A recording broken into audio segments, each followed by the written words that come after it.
bangon, mahigugmaon, alang sa mga kabus. Sunagi sila'y pundo para sa mga kabus o ang pundo sa mga kabus gikan sa sikantay. Ang Diyos nagasaad sa dakong panalangin ngadto sa mga katawhan. Wala kini gidesign nga ang mga kabus mawala nining kalibutana.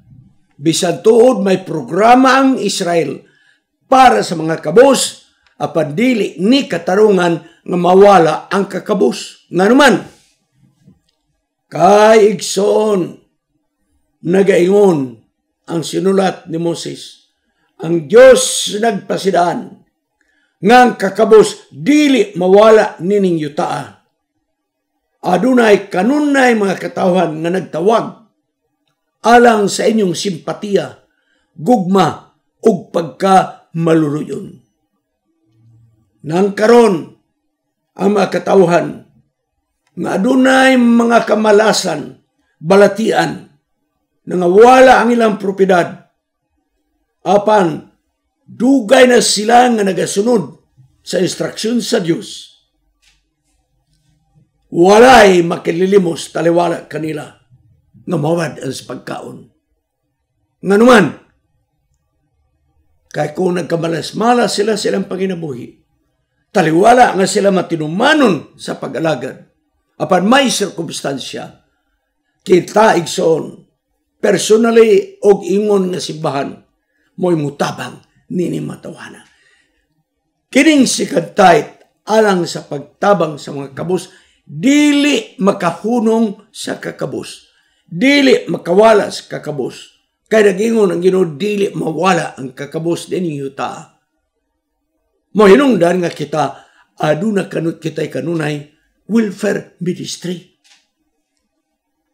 Ang balaod sa Diyos, mo paghatag sa mga kabus, sa nagakaigo nga bahin, sa abot gikan sa imong yuta. Kung ang gigutom, ang taong gigutom, tanawig siya ang balaod sa Israel sa unang panahon. Kung ang tao gigutom, may kagawasan siya nga moadto sa uma sa iyang silingan o kaha sa prutasan o mukaon siya didto hangtod nga mabusog. Igsoon, niya tao nga gigutom, wagi siya madaganan. Dili siya mapriso, di makasala. Muadto diritso ni adtong maong umaog ang tagiya di na mag-agrabyar. Kay may kagawasan siya nga mukaon kutob siya mahimo. Tingali mauni ang atong ingon, libre mukaon, apan dili libre dala. Tingali ingon ni anak, no? Busa, pinaagi ni ini, nga maong pamaagi sa mga Israelano, nga kung gigutom, di ka makasala mo adto sa uma sa imong silingan, mukaon ka dito kutob sa imong marangan makaon. Mao ning gagamit ka prinsipyo sa mga tinunan ni Gunisos. Nga sa diha nga gigutom sila sa ilang pagbiyahe sa missionary, wala man ang hits tagiya, nanguha lang sa mga grains. Ug unya ilang gikusukuso silang kamot, ug miukit, ug mikaon. Adlaw ipapulay. Busa, nagpadayon si Ellen White, practically, the second tithe is for the hospitality for the Levites, poor, widow, orphans, and strangers. So niya na, ang ikaduha nga ikapulo, nga mao ning atong gitawag halad, para ni sa pag-abi-abi sa mga libinhon, mga kabus, mga byuda, mga ilo, ug mga langyaw. Og ikaduha, ang sikantayt magamit kini alang sa imong biyahe paingon sa Jerusalem. Kada tulo ka tuig, adunay annual sanctuary ceremony. Obligado ang maong mga Israelhanon. Sikantayt. Busa, ang sikantayt magamit konektado sa mga religious activities. Di na nimo magamit para pang-shopping. Di na nimo magamit igsoon nga unsa mo no. It is related to religious activities. Second type. Dili kay bisag unsa lang ang imong pwedeng gamiton. Katong gingon kaon kamo kutob sa inyong nagustuhan, biyahe kadto nila paingon sa Jerusalem sa annual feast. Dili to biyahe nga nagtourism, igsoon nagturista, no. Dili konektado sa religious activities. Ilang gigamit ang second tithe sa kagastuhan paingon sa Jerusalem kay mutambong sila sa annual feast.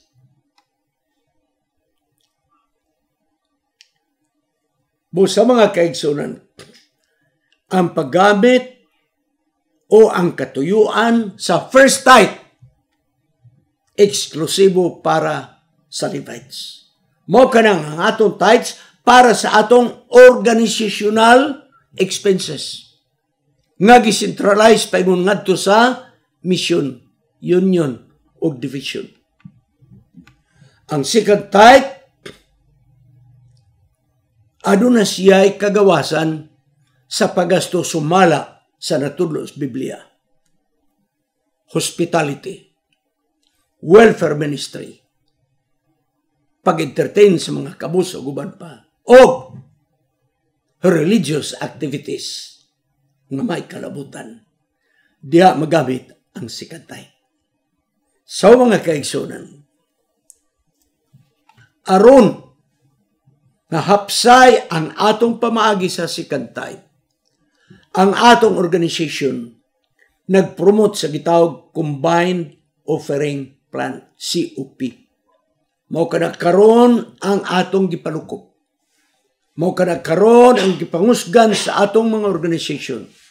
O ang nag-adapt nga iglesia sa second tithe, mga kaigsunan. Ang sistema sa second tithe, ingon ani ang sistema. Muhatag og second tithe ang tanang mga membro o ang mga membro. Dayon, pag-abot diha sa church board, tungaon ang second tithe, ang katunga i-forward ngadto sa atong mission o mission siya na magsunod sa mga palisiya o ang katunga nga nabilin ang church board ang mag-decide. Igsoon, daghang nag-adapt na nga iglesia sa Combined Offering Plan, COP. Nga, sayo na ang ilang mga proyekto. Sa evangelism, wala na sila mangayo o budget sa mission, diha nila kuha. Sa church planting, diha na nila kuha sa ilang share na katunga sa second tithe. Naapag yung mga iglesia nga kunibaluan nga nag-decide ang church board nga ang mga membro sa iglesia nga luoy kayo, labi na sa mga byuda, mga tiguang. Katong luoy yun kayo, na ilang binulan na madawat. Binulan. Di lang kay budgeted yun na nga binulan. O kining iglesia nga ako na balawang po, dapat sila mortuary fund. Nga kung may mamatay nga membro sa iglesia or ang membro sa iglesia may sakop sa balay, automatic igsoon, makadawat og kantidad nga tabang sa mong namatyan, 10,000 pesos. Tiyali mo yung taga-Mayra. Persultihan ko kamo. Tagsaray mo hatag og 10,000 para sa patay. Apang kini nga iglesia igsoon, sila ni mo hatag. Sa ilang evangelism, diyan nila kuha sa ilang second tithe. Pagtukod og simbahan, sila na ang magtukod. Gikan sa ilang second tithe. Igsoon, ang namodel karon sa Combined Offering Plan, simbahan diha sa Northeastern Mindanao Mission, ang Baan Seventh-day Adventist Church. Girecognize ka na sa atong Southern Asia Pacific Division as the capital of COP in the division. O kanang mga opisyalis sa iglesia diha sa Baan ginagamit sa division sa paghatag og lektura sa naglalayng mga dapit. Karon ang bago, ang Japanese Japan Conference, mao gyud ang official invite sa division. Nga kadtong mga opisyalis gikan sa Baan Seventh Adventist Church gi-invite sa conference o gipa-lecture didto kauban sa mga pastor o church elders sa simbahan nato sa Japan. Japan Conference. O kining mga opisyalis diya sa Baan nagkaasa-asa na gi-invite sa division. Malaysia, Indonesia, o guban pa, mga kaigsunan. Dahil gani panahon nga mga stewardship directors sa nagkalaing-laing nasud sakop sa Southern Asia Pacific Division, miadto niining nga simbahan sa Baan, dapit sa Butuan. O nagpa-explain giunsa nila pag-operate ang COP. Mga kaigsunan, I would like to encourage you. You adopt combined offering plan. Busa kining maong atong naisgutan nga ikapulo nga makaon uban pa si katay kini og related sa ilang biyahe paingon sa Jerusalem. So related sa religious activities. Og unya magamit welfare ministry sa mga kabus, byuda, ilo, langyaw, unsa pa na diha magamit ikson. Aron di ta magkayagaw, usahon na lang nato combined offering plan. Hapsay kayo. Mga kaigsunan, mao kinang panahon nga gusto rong ibalik pagpasanto. Dinhi kita ang atong missing link. The weakest link nato sa atong bulaton, ang welfare ministry. Super na takakusog sa evangelism. Ato nang ipadayon ang atong kadasig sa evangelism. Apan atong taparan, side by side, mag-uban ang welfare ministry o evangelism ministry.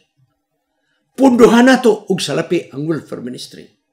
O makapundo lang ta pinaagi sa atong combined offering plan.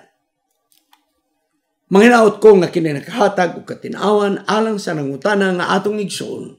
O unsa man kining maong ikapulo nga pwede man diay ni makaon. So ako na na-explain. Hinaot ka, manginaot mi diri sa atong studio. Nga nakahatag kini og katinaw kaninyo og makapadasig sa pag-adapt sa combined offering plan. Magampo kita sa pagtapos. Gamahanan nga Diyos nga naga sa mga langit. Salamat sa imong gibilin kanamo nga katungdanan sa pagtabang sa among isig katawo. Nga pinaagi di ay sa among combined offering plan. Diha kami makatabang sa among isig katawo. Sa mga kabos, mga piyuda, sa mga ilo, mga masakiton o guban pa. Salamat o Diyos nga ikaw nagaparasig din manghinaot ko. Matandog kasing-kasing sa imong mga anak nga ilang maadaptar ang sistematiko nga pamaagi sa sikantay. Pinaagi sa combined offering plan. Kining tanan among pagdawaton sa ngalan ni Jesus manluluwas. Amen. Kining inyong higala si Pastor Wendell Munggaya Serrano nga inyong igsoon usab magkapadasig sa matag sa kaninyo sa pag-like, pag-share, labaw sa tanan sa pag-subscribe sa atong YouTube channel ng pangalan Wendell Munggaya Serrano ug ayaw kalimot sa pag-click sa notification bell hangtod sa sunod nga higayon magkita na usab kita.